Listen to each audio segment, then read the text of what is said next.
한 주간 평안하셨습니까? 네, 아무도 대답이 없지만 평안하신 것으로 넘어가겠고요. 여기 계신 분들이라도 서로 좀 얼굴을 보시면서 서로의 평안을 기원해 주셨으면 좋겠습니다. 네, 하란 대로 해주셔서 감사하고요. 절기는 여러분 이제 입추를 넘어서 더위가 물러간다는 처서를 지났지만 한낮의 더위와 쏟아지는 비는 아직도 한여름 같은 냉위를 떨치고 있습니다. 지금도 가을 장마라 그래서 이제 돌아오는 주 중에도 비가 많이 올 걸로 예상되는데요. 운전하시는 분들도 다니시면 조심해서 다니셨으면 좋겠습니다. 지난번 예배 중 기도 시간에 나눴던 이란의 체감 온도 81도 이야기 기억나십니까? 네, 이것이 아직도 무겁게 마음에 남아 있습니다. 2025년, 그러니까 내후년이 되겠죠. 그때부터 최소 수십 년간 녹아내리는 빙하 해빙에 따른 멕시코 만류 시스템이 붕괴되고, 그리고 동아시아에 두 개의 태풍이 더블 태풍을 넘어서 다음 주에는 트리플 태풍이 발생한다는 등과 같은 대형 환경 이슈가 지난주에만 여러 건이 쏟아지기도 했죠. 게다가 우리 모두가 알고 있듯이 일본은 수많은 우려 속에 끝내 후쿠시마 붕괴 원전 냉각수를 방류하기 시작했습니다. 이에 대한 정치적 찬반을 떠나 기준치를 충족했다고 할 뿐 완전히 정화되지 않은 물을 천문학적 규모로 방류한다는 것은 가뜩이나 가쁜 숨을 몰아쉬고 있는 지구에 또 다른 하나의 씻어낼 수 없는 상처를 안기는 것이 아닌가 걱정되는 마음이 가득합니다. 조금 덥더라도 그리고 조금 불편하더라도 적정 온도를 지키고 그리고 최대한 대중교통을 이용하거나 아니면 혹은 좀 걸어보는 등의 아주 작은 노력이라도 무언가 어제하고는 다른 오늘 그리고 시급히 무언가는 다른 삶을 지금 바로 실천해보았으면 합니다. 며칠 전에는 밤에 어디에 제가 강의가 끝나고 돌아가는 길에 영동 농성장을 들렸는데요. 그날은 공교롭게 저녁 시간, 밤 시간에 연대인이 아무도 오지 못하는 날이어서 그 혁진 셰프 있잖아요. 그분이 혼자 농성장을 지키고 있었습니다. 서로 그래서 되게 놀라가지고 얘기를 한참 밤늦게까지 나눴습니다만 이 시간에 이렇게 우리가 우리의 삶에 열심히 하고 있을 때 우리가 연대하는 이들이 굉장히 외로움에 있기도 합니다. 여러분 쉽지 않겠지만 관심과 응원의 마음을 나눠주시기를 부탁드리겠습니다. 아무쪼록 여러분 모두와 연대하는 이웃들의 몸과 마음에 하늘의 평화가 깃들길 기원합니다. 목사인 저에게 가장 중요한 직함은 물론 이 모두의 교회 펍의 예배씨앗입니다. 성급하고 못돼 먹은 성질머리를 잘 간수하지 못하는 저의 부족함 때문에 이 소중한 직함이지만 제가 잘 수행하고 있지는 못하고 있지만 말입니다. 이 밖에 저의 대외적인 직함으로는 한국피어신학 아카데미 회장, 을지 오비베어 공동대책위원회 공동대표, 그리고 남다른 청소년 성교육연구소 소장 등이 있습니다. 아직 무슨 장이 많은 것 같지만 별로 하는 일은 없어서요. 알바 일거리를 주는 1인 업체 대표는 농담삼아 저를 고부장이라고 부르기도 합니다. 이런 게 저의 공식적인 직함입니다. 이 가운데 활동 빈도가 가장 큰 것은 연구소인데요. 평소에 주된 활동은 현장에서의 성평등 교육입니다. 사실 강사보다는 먼저 깨닫고 변화되어야 될 부분이 훨씬 더 많은 게 제 자신이지만 어설픈 이야기일지언정 아주 없는 것보다는 나을 수 있겠다라는 마음으로 그리고 또 매 순간 그 현장에서 배우는 마음으로 참여하고 있습니다. 그 연장선상에서 최근에는 문화예술인 성인지 역량 강화 교육, 말이 좀 길죠? 문화예술 성인지 역량 강화 교육 강사로 위촉돼서 활동하고 있습니다.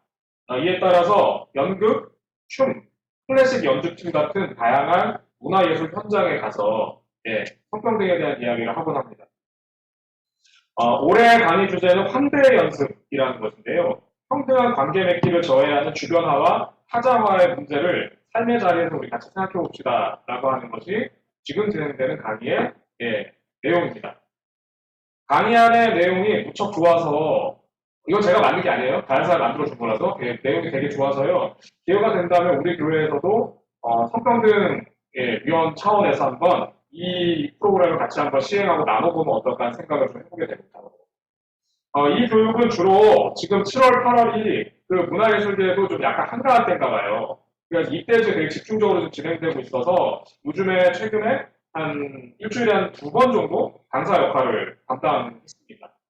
이렇게 요즘에 제가 환대에 대한 이야기를 자주 말하고 고민하다 보니까 이번 주 하늘특별기 본문을 보면서도 한번 환대라는 주제를 가지고 성서 본문을 보면 어떨까 하는 생각을 해보게 됐습니다.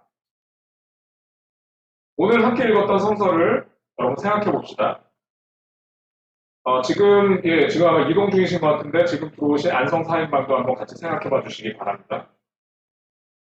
먼저 다니엘서 본문은 만국의 슬픔과 포로민의 서러움을 딛고 신은 강대국 페르시아의 요직에 오른 인물 다니엘 닌담의 처음입니다. 닌담 속 다니엘은 우리가 아까 읽어봐서 알겠지만 매우 유능하고 그리고 성실합니다. 그 결과 왕은 그를 신하중 으뜸의 자리에 세우고자 하죠. 그런데 무슨 일에선지 다른 관료들은 다니엘을 영 마땅치 않아 하면서 업무 실책이나 허물을 찾으려고 애를 씁니다. 이야기 속 다니엘은 그 얘기대로라며 미움받을 일을 한 게 하나도 없습니다. 문제는 오직 하나, 그가 이방인, 그것도 사라진 약소국 사람이라는 점입니다. 같은 곳에서 같은 목적으로 일하고 있지만 이야기 속 관료들에게 다니엘은 자신과 같은 급의 사람이 아닌 것입니다. 그들은 다니엘을 자신들에게서 주변화시키고 이거 타자화시키는 것을 넘어서 이제는 위해를 가하려까지 하고 있는 것이 이 다니엘 닌담의 전체적인 거입니다. 사도행전 본문 속 스데반에게도 피할 수 없는 위기가 찾아옵니다. 해당이라는 지역 종교 권력 집단으로부터 이단, 즉 주변화에 낙인이 찍힌 스데반은 체포되어 공의회로 끌려갑니다. 결국 이어지는 7장에서는 공의회 회원들이 던진 돌에 맞아 죽게 되죠. 사도행전의 전통적인 연구 주제 중에 하나는 스데반의 사망 원인입니다. 사도행전은 예루살렘의 초기 예수신앙 공동체에 대한 대대적인 탄압에 의해서 스데반이 사망했다라고 나오지만 그 이후에 신기하게도 베드로와 같은 남성 사도 그룹은 여전히 예루살렘 안에서 활발하게 포교 활동을 하는 것으로 전개가 되고요. 그리고 이후에 예루살렘 교회가 성대하게 모이고 하는 장면들이 이후에도 등장하기 때문입니다. 만약에 스데반에게 가해진 폭력이 교회 전체에게 가해졌다면 그 이후에 예루살렘 안에서의 포교 활동은 불가능하지 않았을까요? 왜 스데반은 그 폭력에서 죽었는데 사도들 그룹은 여전히 생생하게 남아있어 활동할 수 있었을까요? 이에 대해 가장 설득력을 얻는 가능성은 바로 스데반의 출신입니다. 스데반의 교회 내 직분은 디컨, 한국교회에서 집사라고 부르는 이 직분은 사도 이외에 최초로 세워진 교회 내 공식 일꾼들입니다. 사도행전 6장에는 이들의 이름이 등장하는데요. 스데반, 필립, 브로고로, 니가노르, 이몬, 바네나 등 거론된 이름들은 모두 그리스계, 즉 외국어 성명입니다. 심지어 같이 거명되어 있는 니골라에게는 이 같은 설명이 붙어있기도 합니다. 안디옥 출신의 이방 사람으로 유대교로 개종한 사람인 니골라. 스데반으로 대표되는 예루살렘 교회의 새 일꾼들은 공교롭게도 외국인이었거나 다른 나라에서 유입된 이들의 가능성이 큽니다. 이제 여러분 같은 활동을 했던 사도들에게는 아무 문제가 없었던 데 반해 스데반은 왜 죽음을 당했는지 실마리가 잡히십니까? 비록 같은 유대교인들이었음에도 불구하고 외국계를 한 공동체 구성원을 보지 않고 배척했던 유대교인들에게 의해 외국인 스데반은 이단자로 몰려 처단되고 말았던 것입니다. 이에 대해 사도행전 8장은 이것을 매우 짧게 당시 정황을 묘사합니다. 그날의 예루살렘 교회에 큰 박해가 일어났다. 그래서 사도들 이외에는 모두 유대 지방과 사마리아 지방으로 흩어졌다. 경건한 사람들은 스데반을 장사하고 그를 생각하며 몹시 통곡하였다. 살기 위해 예루살렘을 탈출한 이 사도계 교인들, 그 와중에도 스데반을 장사하며 통곡했다던 이 경건한 사람들은 유대교에서도 심지어 예수신앙 공동체에서도 환대받지 못했던 이방인, 즉 타자화된 외국계 그리스도교인들이었던 것입니다. 몹시 소란스러운 상황 앞에서 널리 쓰였던 말, 지금의 20대 분들은 이런 말을 잘 쓰지 않으시겠지만 혹시 호떡집에 불났냐 뭐 이런 얘기 아마 기억하시는 분이 있으실 건데요. 이 말은 1931년 평양에서 발생했던 화교 집단 학살 사건에 기인한다는 것을 아마 여러분 다 알고 계실 겁니다.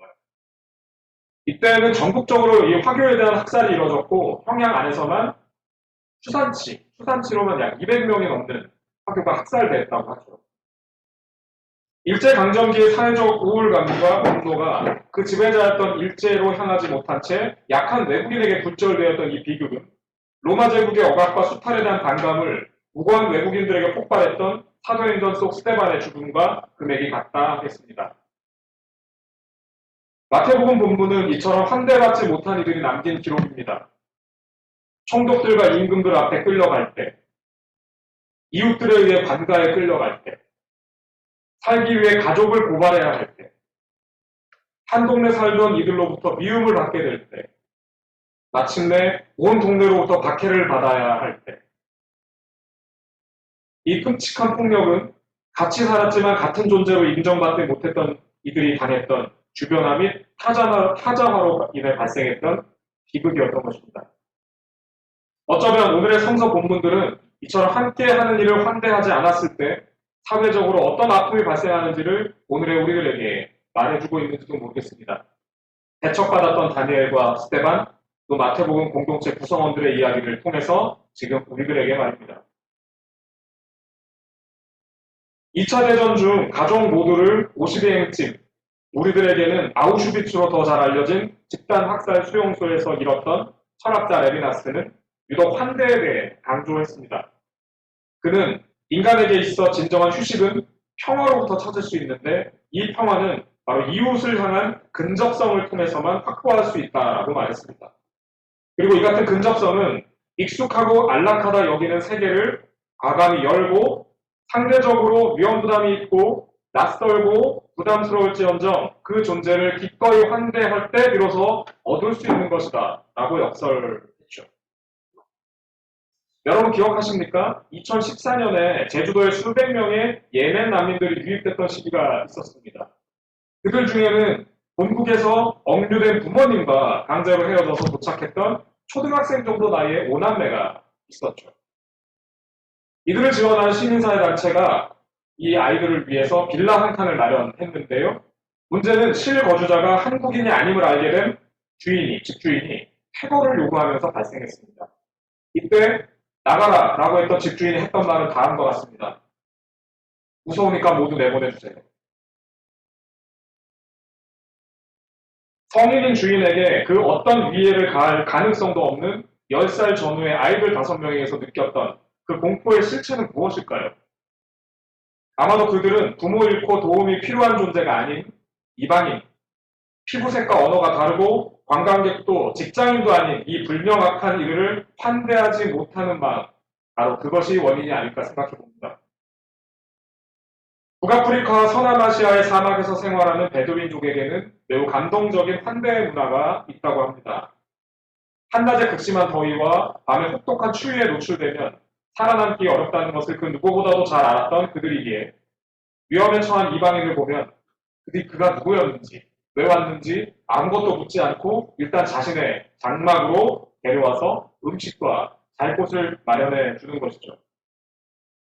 심지어는 자신에게 위해를 가하려고 왔거나 아니면 복수를 하기 위해서 찾아온 자라 하더라도 해가 떨어진 시간에 도착했다면 일단 역시 장막으로 안내하는 것이 바로 이들 베두인의 환대였다고 합니다.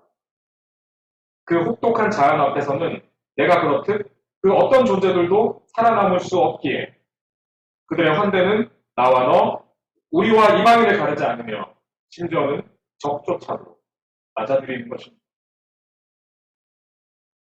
사랑하는 여러분, 나와 상대를 동등하게 생각하는 것에서 바로 환대는 시작됩니다. 그것이 설령 칭찬과 좋은 평가라 하더라도 상대를 내게 평가받는 대상, 즉 나와 동등하지 않은 존재로 여긴다면 그것은 환대가 아닙니다. 예쁘다, 오늘 좋네요 라고 하는 그런 외모평가가 지양되어야 하는 이유는 바로 여기에 있습니다. 우리는 차별과 혐오를 넘어 평등을 실천하고 지친 이들이 기댈 수 있도록 깊은 사귐과 즐거운 모임을 만들어 갈 것을 신앙 고백으로 다짐하는 사람들의 교회입니다. 여러분들은 각자 삶의 자리에서 이미 이 같은 가치들을 실현해 가기 위해 노력하고 계시다는 것을 잘 알고 있습니다. 그 수고에 깊은 감사와 또한 존경의 말씀을 드립니다. 이 같은 환대는 비단 앞서 말씀드렸던 구조와 사회적 문제만의 것은 아닐 겁니다. 가족 간의 관계에서, 그리고 친구나 직장 동료와의 관계에서도 이 같은 순간은 찾아올 겁니다. 다소 불편하고 익숙하지 않은 존재를 향해 서툴지만 우리의 마음, 그리고 우리의 삶의 한 자락을 열어갑시다. 그것을 통해 동료들로부터 배척받았던 다니엘이 공동체 구성원에게 생명을 빼앗겼던 스테반이, 그리고 이웃들에게 삶을 빼앗겼던 마태 공동체가 다시금 웃으며 우리의 곁에서 다양하게 살아갈 수 있도록 그리해봅시다. 우리는 환대하고 있습니까? 잠시 침묵하겠습니다.